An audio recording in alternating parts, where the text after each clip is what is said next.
Empires usually die from debt. The Ottomans did not. For 6 centuries, the Ottoman state fought almost continuously against Europe, against Persia, against internal revolts. Wars were long, frontiers were wide, logistics were brutal. Yet for most of its existence, the empire did not default. It did not borrow from foreign creditors. It did not collapse under interest. In 1453, Constantinople fell. By 1520, the empire controlled the eastern Mediterranean. By 1600, it stretched from Budapest to Baghdad. This scale required money, but not the kind modern states recognize. The Ottoman system was not built on credit markets, not on bonds, not on banks. It was built on extraction, on control, on delay. Revenue arrived before expense. Soldiers were paid with land, not cash. Taxes moved in kind, not numbers. There was no central debt clock ticking in the background. No compounding interest. No refinancing risk. The system did not ask, "How do we borrow to fight?" It asked, "How do we turn conquest into a self-financing loop?" For centuries, the answer worked.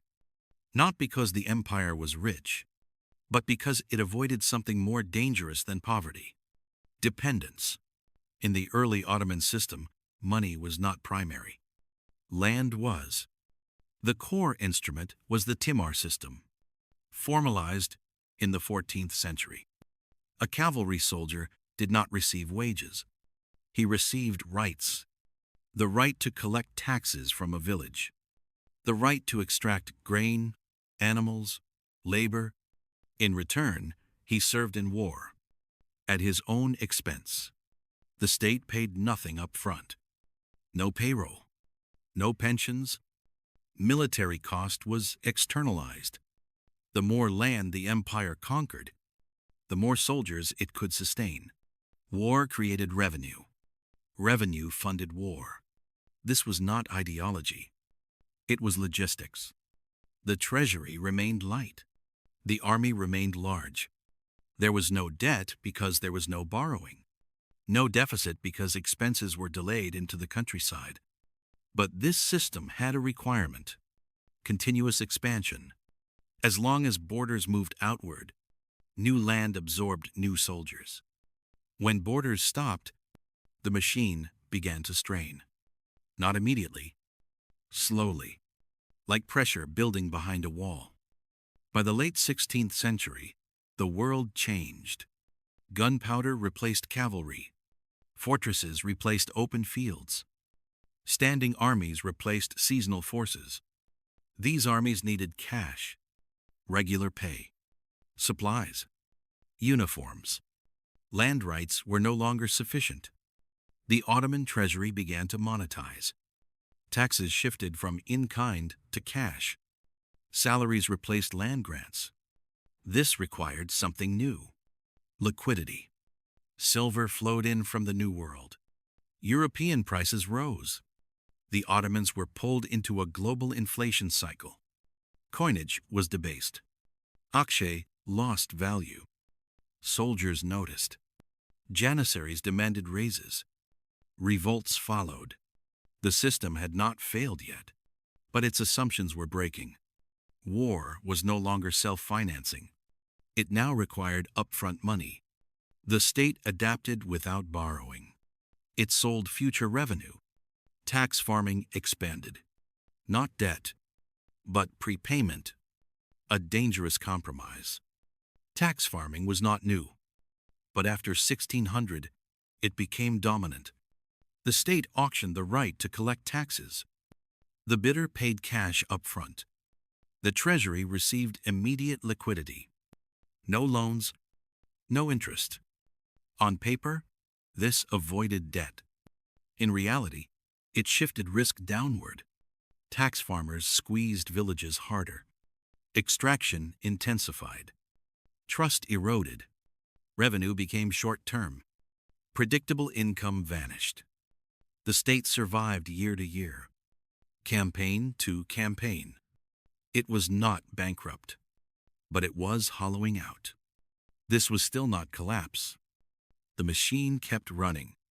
Because the Ottomans controlled scale, they delayed payment, delayed reform, delayed reckoning.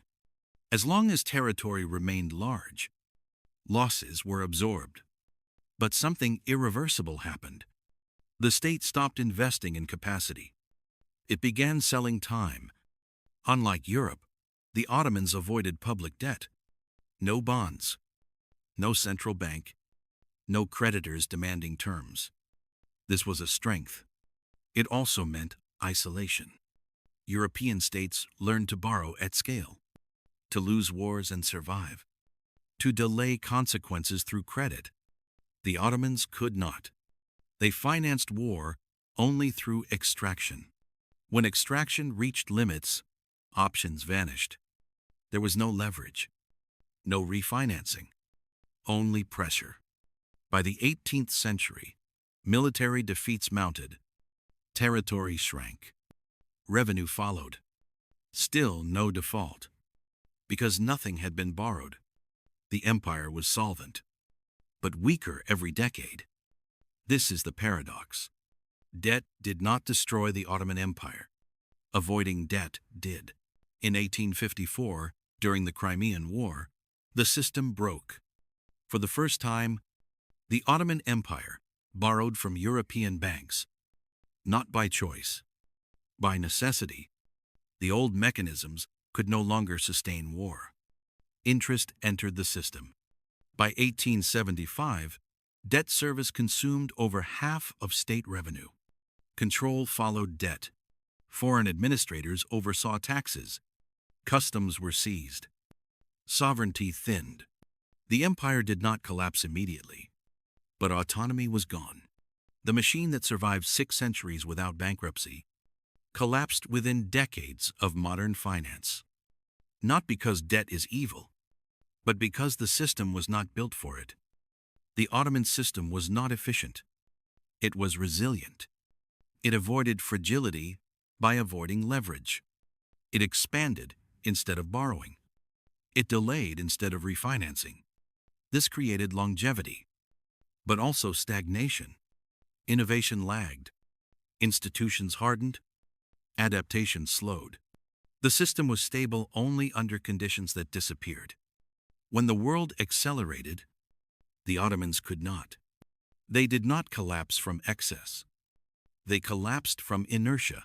Modern states borrow to survive. They refinance to postpone failure. The Ottomans refused this for centuries. They paid immediately, or not at all. Their collapse came late, but final. This raises an uncomfortable question. Is debt the disease, or the anesthetic? The Ottomans show a world without credit bubbles, and without recovery mechanisms. Once the system failed, there was nothing to absorb the shock. No bailout, no reset, only dismantling. The Ottoman Empire avoided bankruptcy for 600 years, not by growth, by structure. When structure failed, money could not save it. Modern systems invert this. They survive by borrowing from the future, by pushing cost forward.